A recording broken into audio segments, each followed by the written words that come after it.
নজর রাখবো পরবর্তী সংবাদে। এই মুহূর্তে নজর রাখছি যেখানে বাংলার 2 জেলা থেকে বাংলাদেশি নাগরিকদের, বাংলাদেশি অনুপ্রবেশকারীদের আটক করা হয়েছে এবং তাদের মধ্যে 2জন মহিলা রয়েছে বলেও জানা গেছে। এক্সক্লুসিভ ছবি আপনাদের সামনে আমরা তুলে ধরছি, যেখানে দেখা গেছে যে বাংলার 2 জেলা থেকে গ্রেপ্তার করা হয়েছে 10 বাংলাদেশি অনুপ্রবেশকারীকে। তবে মানব পাচারে এক অভিযুক্তকে গ্রেপ্তার করেছে পুলিশ। বাংলায় কেন মানব পাচার বন্ধ করতে পারছে না মমতার পুলিশ? বারবার এই নিয়ে প্রশ্ন উঠছে।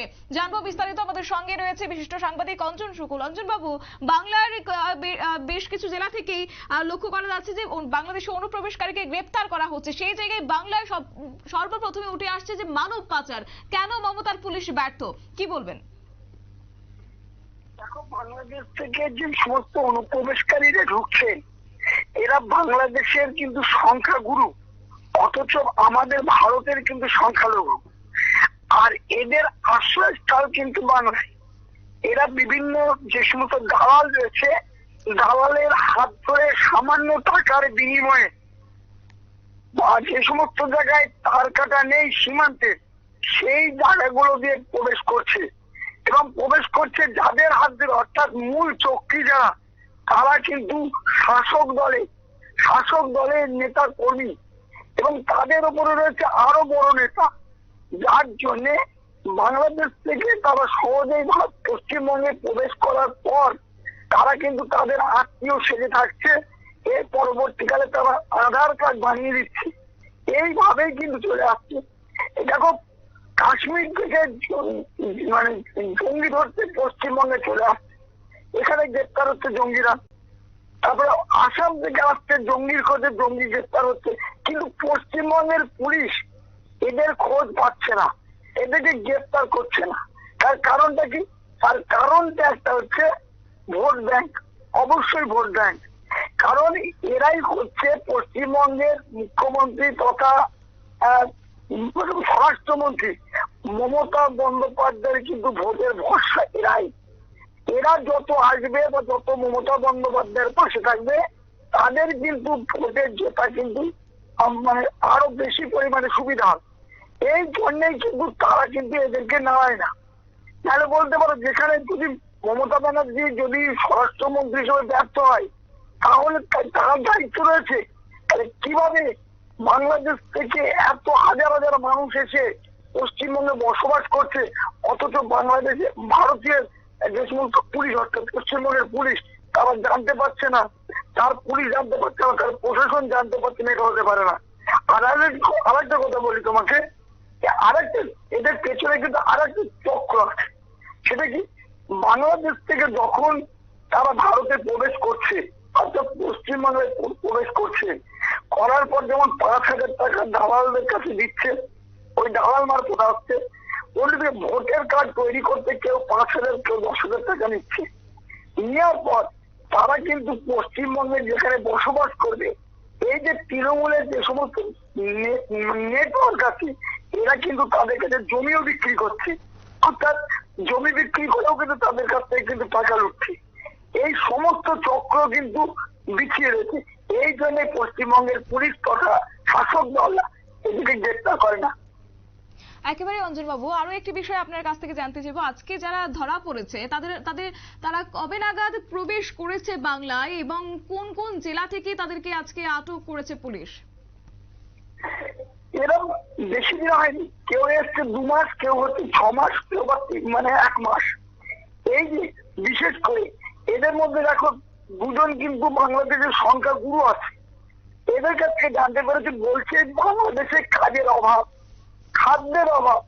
ওই জন্যই তারা কিন্তু এই শীতকালে যেখানে তার কাটা নেই এবং কুয়াশা, সেই খান দিয়ে কিন্তু তারা প্রবেশ করেছে। এই সাগর বিশ্বাস, আমরা কদিন আগে খবর করেছিলাম যে সাগর বিশ্বাস দালালের মূল চক্রী, তার নেটওয়ার্কের মধ্যে এরা কাজ করে। ওই সাগর বিশ্বাসকে পুলিশ হেফাজতে নিয়ে জিজ্ঞাসাবাদ করার পর বিভিন্ন জায়গা থেকে কিন্তু এই অনুপ্রবেশ বাংলাদেশিদেরকে গ্রেপ্তার করা হচ্ছে। আর এই যে ওরা ওখান থেকে আসছে, এসে কিন্তু এখানে কিন্তু নেটওয়ার্ক তৈরি করছে, তারপর আস্তে আস্তে রাজ্য তথা দেশের বিভিন্ন প্রান্তে ছড়িয়ে পড়ছে। এদের কাছে আমরা জানতে যেতে পেরেছি সাগর বিশ্বাসের কাছে এসেছে তারা বাংলাদেশ থেকে, এসে এখানে 5,000 টাকা করে দেয় আধার কার্ড করার জন্য, এবং পরবর্তীকালে এরা কিন্তু জাল পাসপোর্ট ভিসা বানিয়ে কিন্তু এপার ওপার করবে। এরাও কিন্তু এদের হাতে রয়েছে সেই চক্রী। সুতরাং শাসক দলের নেতা কর্মীরা না থাকলে এই একদিনের মধ্যে বা দুদিনের মধ্যে আধার কার্ড কিন্তু কখনোই সম্ভব নয়।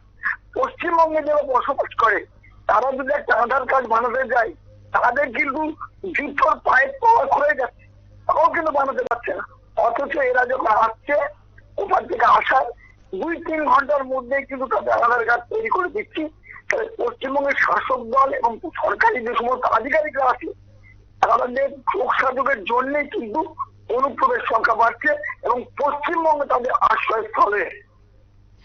অঞ্জন বাবু, এই যে বাংলাদেশের পরিস্থিতি, এটি করে তো একটা ভাবাচ্ছে রীতিমতো, যেখানে আমরা দেখতে পাচ্ছি কখনো বাংলা, কখনো বা বিহার, কখনো বা অসম থেকে জঙ্গিদের গ্রেপ্তার করা হচ্ছে, সেই জায়গা থেকে বাড়ছে রীতিমতো অনুপ্রবেশ, এবং তারই মধ্যে বিএসএফ এর কিভাবে নজরদারি এড়াচ্ছে, যে জায়গাটাতে সীমান্তবর্তী এলাকাগুলিতে বিশেষ করে কঠোর নজরদারি রাখার কথা বলে দেওয়া হয়েছে, সেক্ষেত্রে বিএসএফ এর কিভাবে নজরদারিটা এড়াচ্ছে? দেখো, বিএসএফ এর একটা মজার ব্যাপার, যেখানে একটা বিএসএফ এর থেকে আরেকটা বিএসএফ এর দূরত্ব কিন্তু 500 মিটার। এই যে শীতকাল, কুয়াশা পড়ছে, একটা বিএসএফ যেখানে তার কাটা নেই, সেখানে কিন্তু এই বিএসএফ নজরদারি করা কিন্তু অসম্ভব ব্যাপার, যার জন্যই কিন্তু অনায়াসে প্রবেশ করতে পারছে। আর ওপার থেকে আসা মাত্র দালালদের হাত ধরে চলে আসছে। আর একটা কথা বলি, যে এই সমস্ত জায়গা দিয়েই কিন্তু মৌলবাদী অর্থাৎ বাংলাদেশের জেএমবি এবং পাকিস্তানের আইএসআই গুপ্তচররা কিন্তু এই পথ দিয়েই কিন্তু প্রবেশ করেছে, আমরা যেটা জানতে পেরেছি দীর্ঘদিন ধরে। এবং ভারত সরকার যদি এবং গোটা পশ্চিমবঙ্গ সরকার যদি এই সমস্ত জায়গায় এবং কঠোর পরিবেশ না তৈরি করে বা আইন প্রণয়ন না করে, তাহলে কিন্তু এর পরবর্তীকালে পশ্চিমবঙ্গ তথা ভারতবর্ষের কপালে কিন্তু অশেষ দুঃখ রয়েছে। কারণ একটাই, যেভাবে তারা এসে আত্মীয় বাড়িতে থেকে সেখানে নেটওয়ার্ক তৈরি করছে, তারা কিন্তু এমনি আসছে না। যে সমস্ত জামাতপুর সদস্যরা যাইতে আসছে, এরা কিন্তু বিভিন্ন জায়গায় যে সমস্ত মাদ্রাসা আছে সেইখানে কিন্তু প্রশিক্ষণ দিচ্ছে যুবকদেরকে, প্রশিক্ষণ দিয়ে তাদের জিহাদি তৈরি করছে। সুতরাং তারা পরবর্তীকালে কিন্তু এদের উপর আক্রমণ করবে, বিভিন্ন জায়গায় ক্ষতি করবে।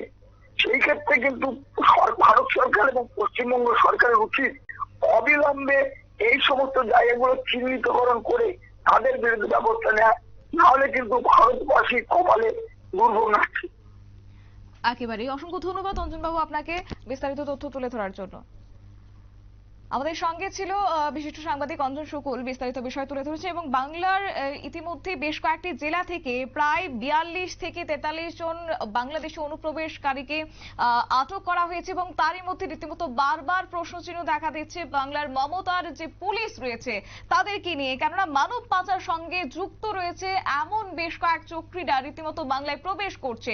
সেই জায়গা থেকে যারা নাগরিকরা রয়েছেন তাদের নিরাপত্তা কোথায়, এবং যারা অনুপ্রবেশ করছে আগামী দিনে কোনো ঘটনাই বা ঘটবে না তারই বা কি নিশ্চয়তা রয়েছে, একাধিক প্রশ্ন নিয়ে কিন্তু মাথা চাড়া দিচ্ছে।